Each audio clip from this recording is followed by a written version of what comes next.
여러 나라 비행을 다니며 느끼는 다양한 문화에 대한 스몰 토크를 통해 저와 여러분의 시야를 넓히고 재미와 감동을 살짝 노려보는 유니크 컬처 버라이어티 채널 캡틴 카이로입니다. 자, 오늘은 와인에 대해서 본격적으로 이제 첫 번째 기초, 그리고 와인의 생기초에 대해서 한번 알아보겠습니다. 여러분이 와인을 마시려면 일단 와인이 있어야겠죠. 와인과 와인 잔이 있어야 됩니다. 그리고 와인 따개 정도 집에 있으시면 됩니다.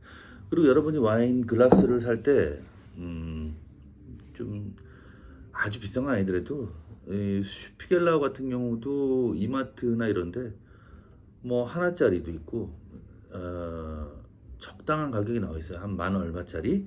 근데 중요한 거는 와인잔은 우리가 살다 보면 이사를 가잖아. 깨지기 쉬워요. 그러니까 살 때 주는 그 박스를 버리지 말고 꼭 같이 보관하시기 바랍니다. 이게 첫 번째 꿀팁입니다. 글라스를 이렇게 따로 보관하면 신문지에 싸가지고 이사할 때 굉장히 번거롭고 쉽게 깨집니다. 자, 첫 번째 이제 기본 와인은 무엇인가? 와인은 포도로 만든 술입니다. 비뇽이라는 라틴어에서 출발을 했는데요. 포도나무가 우리가 담쟁이 덩쿨처럼 덩쿨입니다. 그래서 와인의 옛날 더 오래된 고 와인이라는 말이 담쟁이 덩쿨이라는 뜻에서 나왔습니다. 담쟁이 덩쿨 여러 가지가 있는데 그 중에서 포도나무도 그거다. 그래서 구분하기 위해서 그랩 와인 뭐 이렇게 쓰기도 하고요. 와인이나 뭐 거기서 거기겠죠. 다 어원이 같은 뿌리의 말입니다. 와인은 어떻게 만드냐? 포도를 따서 으깨가지고 그래가지고 이제 어떤 정도의 온도와 그 상황에 두면은 얘네들이 부글부글하면서 이제 퍼멘테이션 발효가 됩니다. 근데 껍질이랑 씨가 있잖아요. 그거를 같이 하면은 레드 와인이 되고 우리가 아는 그 포도 색깔의 껍질인 경우는 그다음에 청포도가 있잖아요. 청포도가 있거나 아니면 껍질을 제거하고 씨를 제거하고 하면은 화이트 와인이 됩니다. 백포도주. 그래가지고 우리가 프랑스어, 스페인어, 이탈리아어가 좀 헷갈리니까 제가 아주 간단하게 정리를 좀 해봤습니다.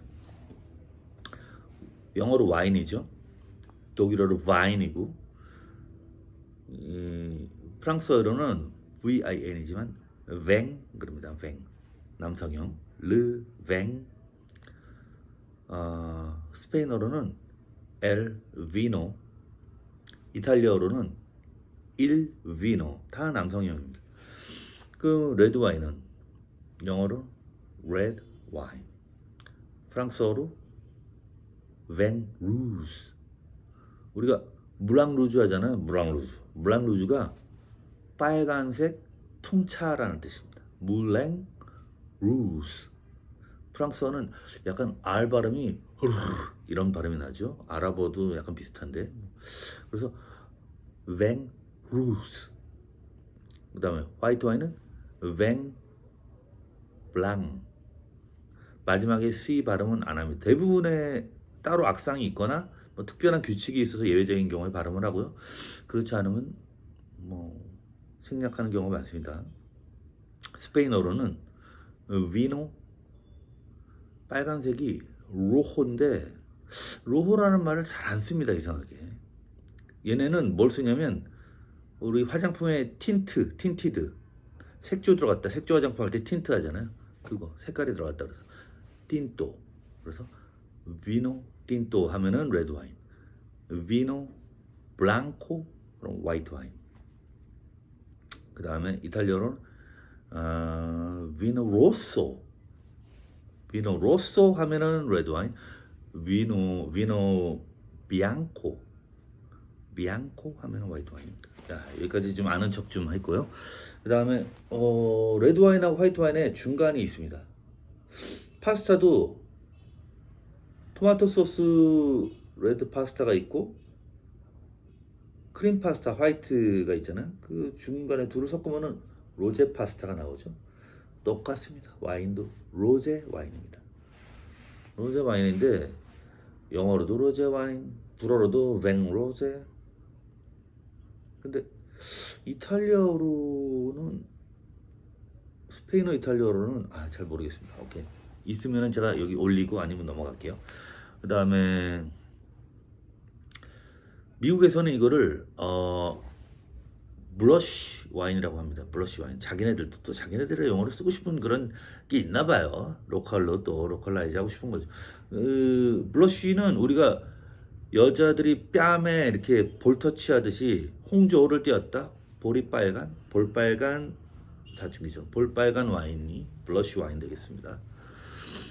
그 다음에 화이트, 레드 사이에 로제가 있지만 또 레드 중에도 아주 묵직한 레드가 있고 아주 가벼운 레드가 있어요. 그래서 어떤 그 가벼운 쪽으로 경계로 가면은 이 피노누아라는 그 와인이 있습니다. 그것도 어떻게 보면은 화이트하고 레드의 어떤 중간 쪽으로 가려는 그런 성격이죠. 그 우리가 세계에서 가장 비싼 와인 로마네 꽁띠라는 거 혹시 드러나 보셨나요? 그 와인이 바로 피노누아로 만든 와인입니다. 또 자세한 거는 또 나중에 뭐 여기 사진 보시면 이게 한 경매로 3억짜리 와인이라고 합니다. 네. 우리가 그 레드 와인에서도 바디감이라는 게 있어요. 딱 마셨을 때 이건 좀 묵직한데 그런 거를 바디감이라고 합니다. 혀를 눌러주는 중압감 뭐 이런 느낌이죠. 포도 품종에 따라서 다르고요. 뭐 한 포도나무에서 몇 병을 뽑아냈냐 이 생산하는 방식에 따라서 다릅니다.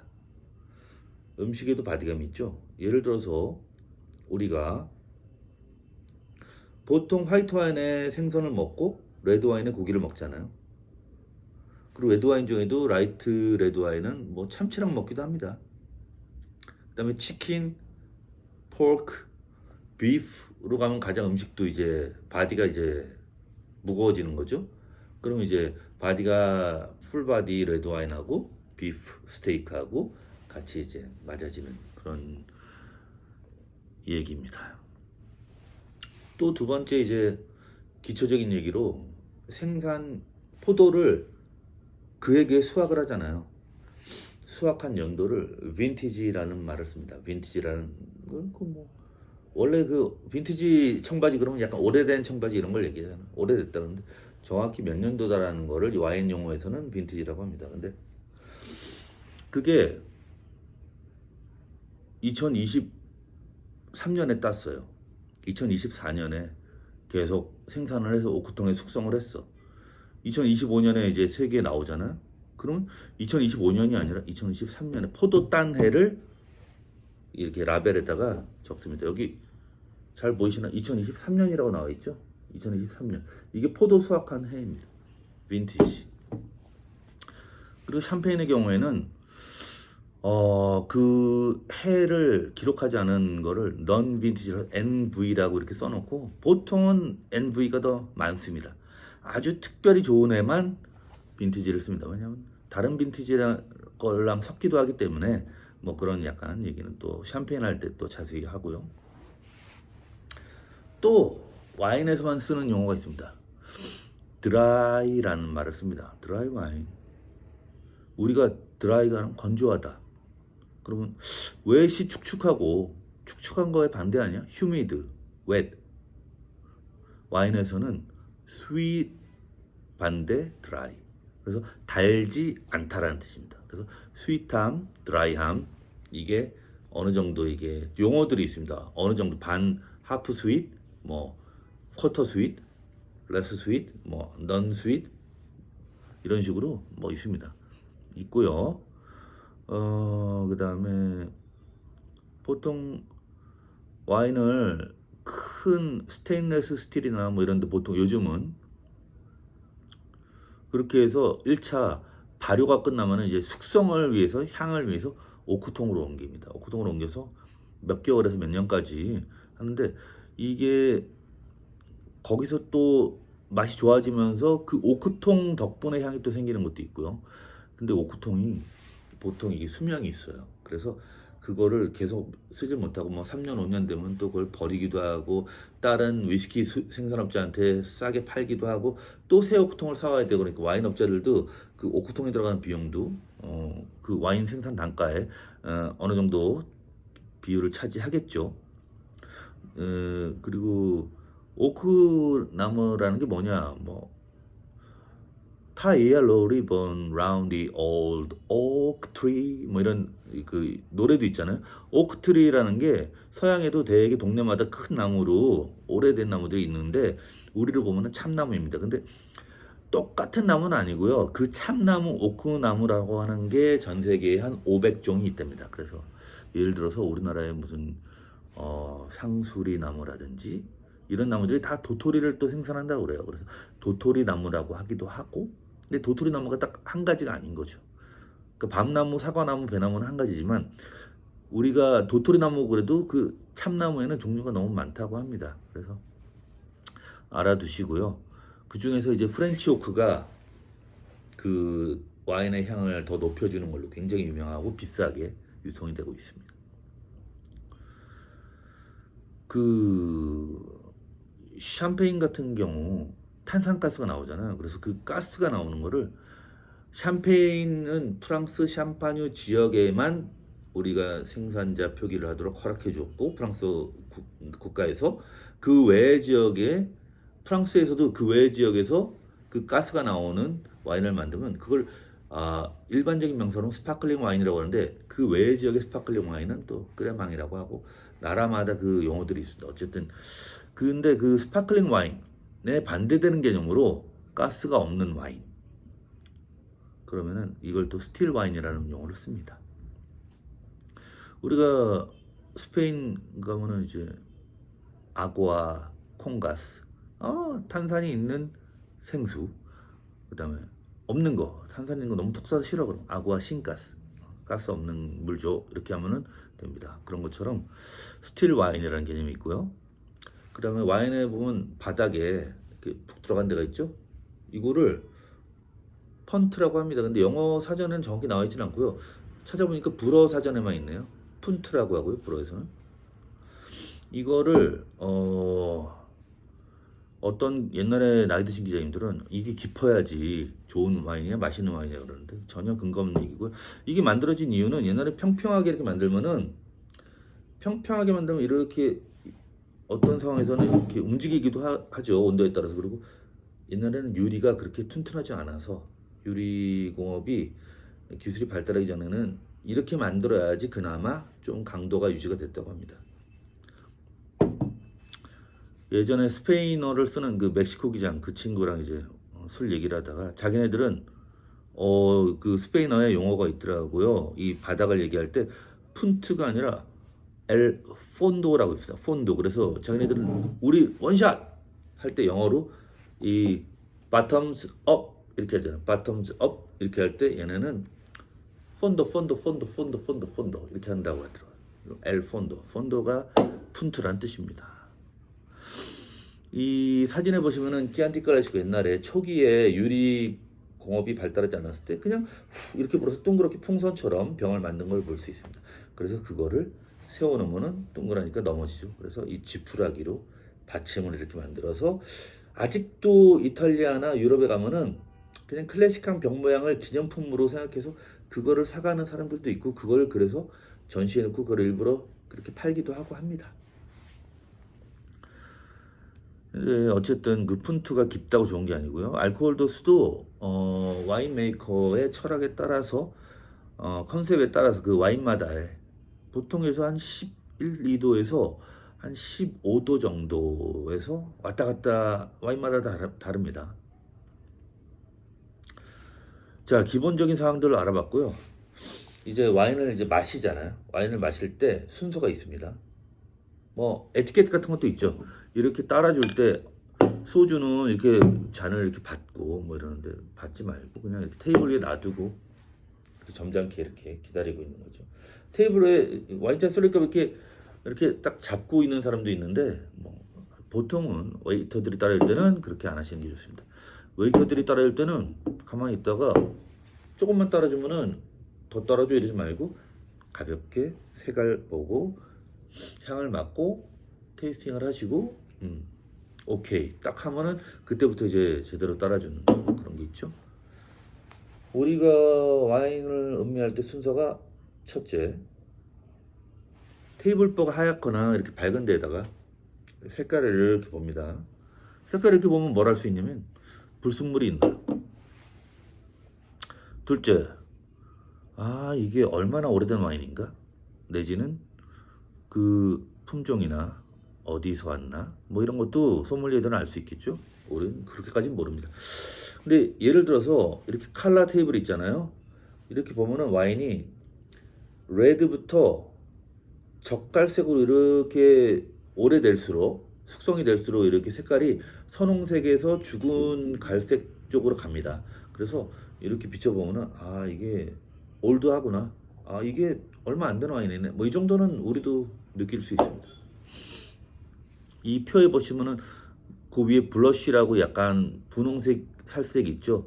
그러니까 살색 분홍색 아까 그 로제 와인 색깔 뭐 그것도 있고 여기 레드 그다음에 브릭 레드 뭐 이 정도. 그리고 컬러 테이블 이거 말고도 다른 데에 있는 용어들을 참고하시면은 우리가 영어로 왜냐면 우리가 벌거타 불구스름하다 표현은 되게 많지만 객관적으로 통일화되어 있는 색깔에 대한 말이 우리말로는 좀 부족할 수 있거든요. 그래서 영어로도 알아두시면 좋을 것 같습니다.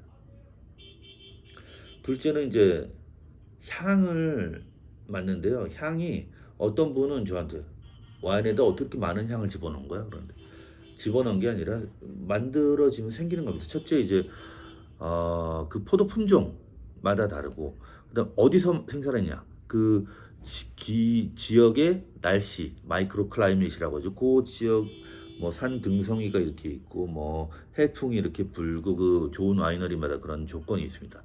그리고 보통은 자갈 토양에 척박한 데다가 포도나무를 심으면 뿌리가 엄청 깊게 내려갑니다.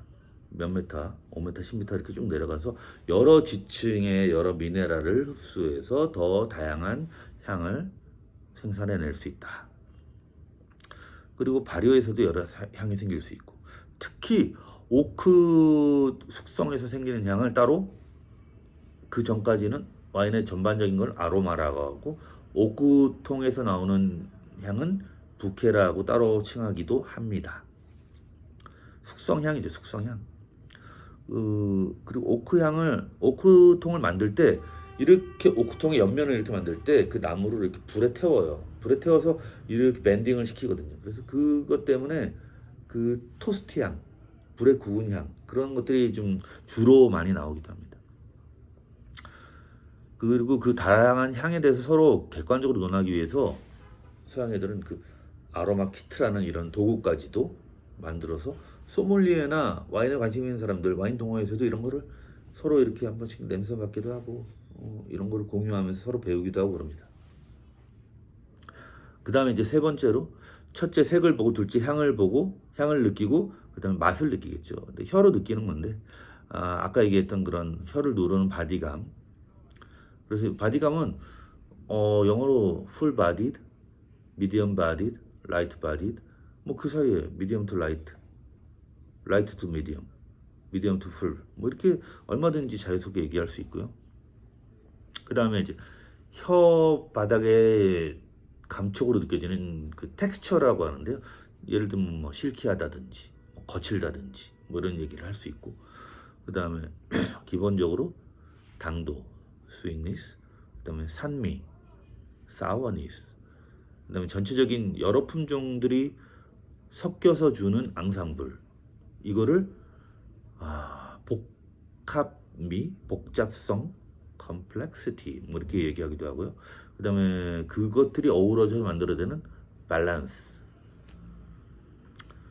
이런 거를 그 보르도 와인의 경우는 매해 그 비율을 조절하면서 5개의 품종을 최종 결정할 때까지 퍼센트를 정확하게 1단위로 와인 메이커가 그 일을 매해 새롭게 합니다. 그러니까 얼마나 중요한 일인지 알 수 있겠죠. 저는 거기다가 이제 그 한 와이너리에서 제일 좋은 와인을 그랑뱅이라고 그래요. 그랑뱅 제일 1등 와인. 그럼 그것만 팔 수 없겠죠? 조금 나쁜 것들, 퀄리티가 떨어지는 것들 중간급, 뭐 서드급에서 세컨 와인, 서드 와인, 그 다음에 뭐 하여튼 동생급 와인들이 이제 층층층 있습니다. 그러면 이제 아무래도 맛도 그렇지만 이제 그 나무 한 그루에서 나오는 게 어떤 거는 한 병, 어떤 거는 뭐 세 병, 다섯 병 이렇게 그 집중도, 농도라는 것도 있어요. 그래서 컨센트레이션, 뭐 네이션은 뭐 그런 덴시티 뭐 이렇게 얘기할 수도 있고요.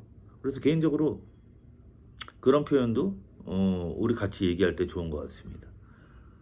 그리고 와인이 여러분들이 이제 와인을 처음 접할 때 외국에 되게 유명한 권위 있는 잡지들이 있어요. 여기 이제 첫째 디켄터라는 잡지가 있고요. 두 번째 와인 스펙테이터라는 잡지가 있습니다. 이게 되게 가장 정통 1등 잡지이고, 그다음에 세 번째 와인 그 소믈리에 중에 거의 제우스급 가장 유명한 사람이 로버트 파커라는 분이 있습니다. 이분이 만든 잡지라고 봐야죠. 거의 와인 에드보크시라는 게 있습니다. 여기 들어가시면은 잡지에 여러 칼럼이나 내용도 있지만 뭐 영어니까 너무 어려우시면 관두시고 여기에 그 빈티지 차트라는 게 있어요. 그래서 와인이 어느 해에 어느 지역에 어디 와인은 몇 점이다. 100점 만점에 90점, 95점, 97점, 99점. 이거를 PDF 파일로 다운받으실 수 있습니다. 그리고 여러분들이 핸드폰에 비비노라는 이 앱을 초심자들은 깔아두시면은 와인을 이렇게 레이블을 사진을 찍잖아요. 그럼 그 앱에서 이게 전체적으로 37,000원이고 뭐 5점 만점에 4.2점이야. 뭐 어느 정도의 맛이고 달지는 않고 뭐 미디엄 바디고 사람들이 어떤 평을 했어 그래서 쫙 올라와 있습니다. 그래서 요게 가장 초심자들에겐 도움이 되지 않을까. 이렇게 해서 기본적인 건 어느 정도 알고 나서는 형식에 얽매이지 않고 편안하게 즐기는 것도 중요하다고 생각합니다. 저는 혼자 마실 때는 뭐 어제 따놓은 와인하고 섞어서 마시기도 하고 블렌딩 같은 경우도 있고요. 그게 이제 상상을 해보는 거죠. 이거 와인 섞으면은 이건 좀 이게 부족하고 이건 저게 부족한데 괜찮을까? 그래서 해보면은 맛이 없을 때가 많습니다. 네. 그 다음에 싱거우면은 와인이 이제 싱겁게 느낄 때가 있어요. 그건 뭐 내 상태에 따라서도 그렇지만 그럴 경우에는 그 굵은 소금 천일염 같은 거를 한두 개 이렇게 잔에다 떨어뜨려서 먹어보기도 합니다. 그런 경우에는 이제 성공한 경우도 많아요. 그리고 와인은 마리아주 이렇게 페어링 음식과의 매칭을 굉장히 중요하게 생각하죠. 그래서 우리나라 같은 경우는 너무 매운 음식들 뭐 불닭 뭐 닭발 뭐 이런 거랑 그다음에 한식 중에서도 이제 그 청국장이나 메주 그 간장을 써도 간장도 그게 좀 깔끔하게 떨어지는 간장이 있고 메주 향이 좀 남아있는 간장이 있거든요. 그 향이 남아있는 경우는 약간 부딪히는 느낌이 있더라고요. 제 경험으로는. 그래서 음식과의 매칭은 그냥 이렇게 여러 가지로 시도해보는 재미가 또 있습니다. 그리고 가장 마지막으로 와인의 장점은 이제 주로 많이 마시는 레드 와인의 경우는 서빙 온도가 룸 템퍼러처예요. 상온, 실온에서 마시는 거죠. 물론 이게 옛날에 근대 유럽에 뭐 에어컨이나 뭐 히터가 약할 때 얘기니까 그때 당시에는 우리가 보통 한 16, 7도 정도라고 생각하는데 우리는 지금 겨울에도 뭐 보일러 틀고 하면은 뭐 24, 5도 뭐 이렇게 되니까 사실은 레드 와인도 마시기 전에 살짝 한 30분 전에 냉장고에 넣어놨다가 마시면은 마시는 동안에 슬쩍 이렇게 시원했다가 딱 올라오는 정도가 가장 쾌적한 온도라고 생각합니다. 그런데 어쨌든 이게 좋은 점인 게 시간을 두고도 마셔도 괜찮다. 우리나라에서 예를 들어서 어디 맥주집이나 소주집이나 막걸리집 가서 냉장고에도 안 넣어놓은 술을 딱 내놓으면 시금털털해서 누가 좋아요? 소맥, 막걸리 차가워야 되고 또 음식은 또 다 식은 음식 누가 좋아해요? 뜨거워야 되고. 그러니까 우리나라 사람들은 음식은 뜨겁고 술은 차가워야 되니까 이게 막 빨리 먹고 식기 전에 미지근해지기 전에 빨리 먹고 그 음식에 집중하느라고 오히려 약간 좀 이 프랑스 사람들 2시간씩 이렇게 코스를 먹잖아요. 그렇게 먹지는 않는다 이거죠. 물론 우리도 또 새 술을 시키면 또 시원하게 오고 그래서 뭐 2시간 3시간 먹을 수도 있지만 술 한 병을 놓고 얘기했을 때는 와인이라는 게 조금 더 이야기를 천천히 하면서 먹을 수 있는 술이 아닌가 그런 생각을 해봅니다. 그리고 뭐 양주나 보드카, 고량주는 또 너무 독해서 마실 수 있는 사람이 다 마실 수는 없잖아요. 소수만이 마실 수 있고 술이 센 사람들. 그리고 또 술이 너무 또 주인공이 돼버리는 그런 경우도 있죠. 근데 와인은 상대적으로 천천히 음식과 매칭해서 대화를 즐기면서 너무 독하지 않아서 가벼운 군것질거리부터 헤비한 풀코스 요리까지도 매칭이 가능해서 이게 상황에 맞게 와인이 주연이 될 수도 있고 조연, 엑스트라가 될 수도 있고 연출이 가능한 거죠. 특별한 날에는 격을 높여주는 주연이 될 수 있고 그것도 참 장점이죠. 그리고 혹시 여러분 중에 와인은 비싼 술이야 이렇게 생각하실 수도 있습니다. 물론 비싼 와인 많죠. 근데 사실 우리나라에도 편의점 가면은 막걸리 소주 1,500원 이렇게 사죠. 유럽에 가면 예를 들어서 스페인에 가서 동네 큰 슈퍼 가잖아요. 0.5유로, 1유로 이하로부터 팩 와인 있습니다. 그 다음에 병 와인들도 1, 2유로부터 있습니다. 그럼 얼마예요? 3,000원, 5,000원부터 있어요. 그렇게 해서 가격대별로 몇백 유로까지도 뭐 1,000유로 넘어가는 것도 있겠죠. 다양한 선택의 문제지 와인은 무조건 다 비싸 이건 아닙니다. 물론 아주 싼 와인은 그렇게 맛있지는 않을 경우가 많죠. 그래도 제 경험으로 스페인, 프랑스, 이탈리아 정도는 동네 슈퍼에서 2, 3유로 와인도 먹을만 했습니다. 우리나라 대형마트에 있는 그 PB 상품들도 뭐 한 5,000원짜리 와인이 있는데 이것을 뭐 맛있다고 추천드리는 건 아니고요. 그래도 처음 시작할 때 부담 없이 이런 건 이렇게 해서 단점들이 있구나라는 걸 마셔보서 한 번씩은 경험해 보는 것도 괜찮다고 생각합니다. 마셔보는 맛 없으면은 그걸 이제 요리할 때 쓸 수도 있고 막 이러거든요. 와인이라는 게. 자, 이렇게 오늘은 와인의 센 기초에 대해서 최대한 빨리 알아보면서 우리의 상식을 조금 넓혔는데 앞으로 와인에 대한 시리즈가 무궁무진합니다. 와인에 대한 뭐 그런 궁금한 걸 뭐 체계적으로 풀기도 하지만 와인에 얽힌 그런 스토리들이 있어요. 또 와이너리들이 어떤 뭐 전설들이 있고 뭐 이런 게 있어요. 재미있게 또 다뤄볼 생각입니다. 이렇게 해서 세상을 아름답게 다양한 시각으로 바라보는 저와 여러분이 되시길 바랍니다. 이상 캡틴 카이로였습니다. 감사합니다.